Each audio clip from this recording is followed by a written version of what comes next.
when I tell people that alcohol is a drug, yeah, they trip out on that.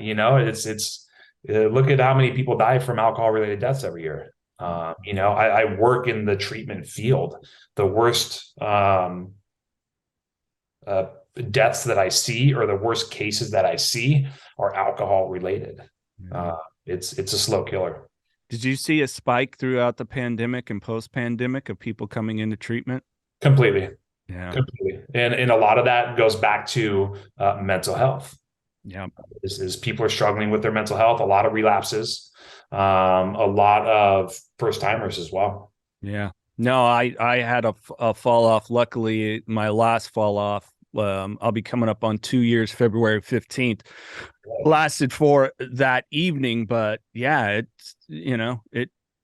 I'm fortunate that my doc, my drug of choice, the DOC, is simply alcohol, because if it's something more, I could not be here, especially with fentanyl and how it's in everything now. Yeah, I mean, it's my substance was, I mean, I'm a trash can, right? So like anything and everything, whatever you got, I want all of it, right? And alcohol was my least favorite. So it was pretty much everything else. And, even the substances that I did use before, fentanyl wasn't a part of that. When Right. you wanted to go get fentanyl, you knew where to get it. Right.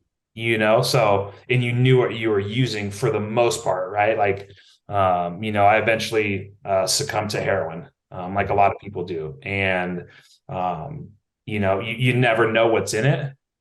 But at least back when, 5 years ago, when I was 5.5 years ago, when I was using it, you somewhat knew what you were getting. Yeah. Now it doesn't matter the substance. I've read a stat the other day: 14% of the cocaine in the United States is cut with fentanyl, Yeah. and you're seeing it more and more. And the stigma of alcoholism, addiction, and mental health is kind of being brought to the forefront. Of the stigma is going away. Obviously with celebrities and their sobriety, right, which is amazing in my opinion. Well, we need more of those voices. If it's maybe not the average guy like myself that they're going to listen to, hopefully with some of the celebs. I mean, I had a thing recently where a person in another country stumbled upon the Edward Furlong interview, and they were about ready to pop pills. They were just scrolling through YouTube and came across it and ended up watching like 4 interviews or something and dumped their pills. It's like, thank goodness for these people to share their stories to make a difference. Yeah. I mean, how freaking sick is that though? Yeah. Pretty dope. Yeah. Still gives me chills. Still gives me chills. Yeah. How did you do through the pandemic? Because for me, it really, pardon the language, fucked me up. The isolation and I'm still like, I'm really angry. Like it is in the freaking Constitution, our right to gather for groups. And yeah, I'm still having a tough time with it, because I've known people that have fallen off and died because of the way that it was treated. Yeah. No, no, and I'm right there with you. On the community that we live in thrives on connection, right? And that's human connection, not through a computer screen. For me, I traveled, like, and I have a hard time like talking about certain things, right? Because I know a lot of people struggled uh, with the COVID, the lockdowns, and everything in particular. Me, I ended up thriving, Mm. which is kind of a weird. I say that, and I have a lot. Like I feel bad because of, like you said, you struggled a lot with the whole thing, right? For me, I was able to work from home. I was able to help people get into treatment Mm. during that time.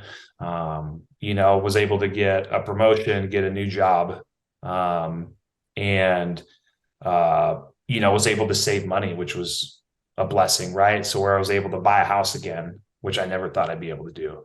But I traveled a lot. Arizona would open up. Like I said, I play a lot of softball. I play a lot of sober softball. They would Mm. have Arizona was open. Utah was open. I drove to Arizona 16 times, to be around people. Yeah.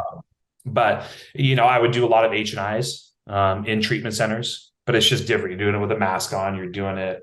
It was a very unique situation. And the one part where I did struggle though was for my own personal meetings. Mm-hmm. I was like going to Zoom meetings, right? And I could do those till I'm blue in the face. But when I'm doing that, I'm sitting here doing a Zoom meeting. I'm blacking out my screen with my feet up, hitting my vape. You know what I mean? Like not necessarily listening there. I'm there because I know other people are there and I know they're going to hold me accountable. Right. Luckily there's a church that I go to now that was open, that I ended up switching to that was open. So I didn't have to watch it on Zoom. So I was able to get some of those things done. But yeah, the isolation definitely wasn't fun. The disappointment of like the push pull, right? It's like, when are we going to get this together? Not seeing my whole family, right? I was able to see parts of them, due to people getting sick and, they didn't want to get sick in particular, which I totally respect. Yeah. So that aspect wasn't too fun. I got 4 nieces and a nephew that I love to be around. And so for part of the time I wasn't really able to be around them, which wasn't fun either. This is the Knocking Doors Down podcast, featuring celebrities, experts, and everyday people who have overcome adversities, including addiction, mental health, and trauma, to live purposeful lives. And that's what Knocking Doors Down is all about.